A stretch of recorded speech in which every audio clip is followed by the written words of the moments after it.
இசாக்கி come on, அப்படிதான். நேஷ்னலுக்கு போகணும், நேஷ்னலுக்கு போகணும், நேஷ்னலுக்கு போகணும். இது எனக்கான சான்ஸ். உன்னால் கோல் போட முடியும், விட்டுறாத. நான் நேஷ்னல்ஸ்க்கு போகணும். கமான், என்கிட்ட பாஸ் பண்ண தடாச்சா. பாஸ் பண்ணா ஜெயிக்க முடியுமா?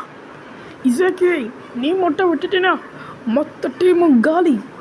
சொல்லிட்டீங்கல்ல, என் டீமை கண்டிப்பாக நான் தோக்க விட மாட்டேன். எப்படியாச்சும் கோல் அடிச்சுடு. அடைச்ச போங்க போங்க.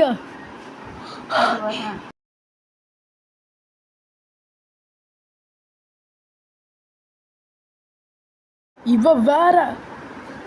வா வா வா.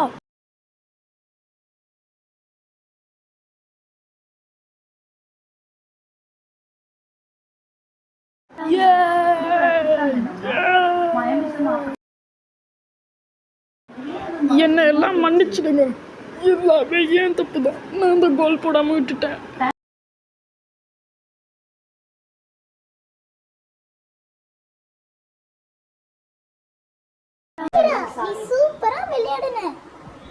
ஹலோ கீரா, உங்களுக்காக இங்கே தனி ரசிகர் பட்டாளமே இருக்க போல.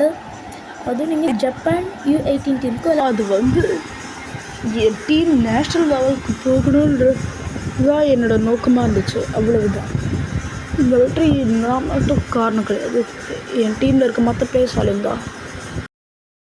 நல்லா விளையாடினீங்க. எப்படியோ இந்த வருஷமும் தோத்தாச்சு. இந்த மாதிரி டீமெல்லாம் வச்சு விளையாடினது ரொம்ப சந்தோஷமாக. இப்போ தோத்ததுக்கு நீங்கள் ஒவ்வொருத்தருமே காரணம். உங்களெல்லாம் வச்சுக்கிட்டு என்னென்னலாமோ கனவு கண்ட தெரியுமா? உங்களெல்லாம் வச்சுட்டு ஜப்பான் டீமில் வேணும்னு நடித்தேன். அதெல்லாம் கனவாகவே போயிடுச்சு. ஆமாம், நான் எங்கள் டீமாக நேஷ்னல்ஸ்க்கு போக முடியல. நாங்கள் தோத்துட்டோம்.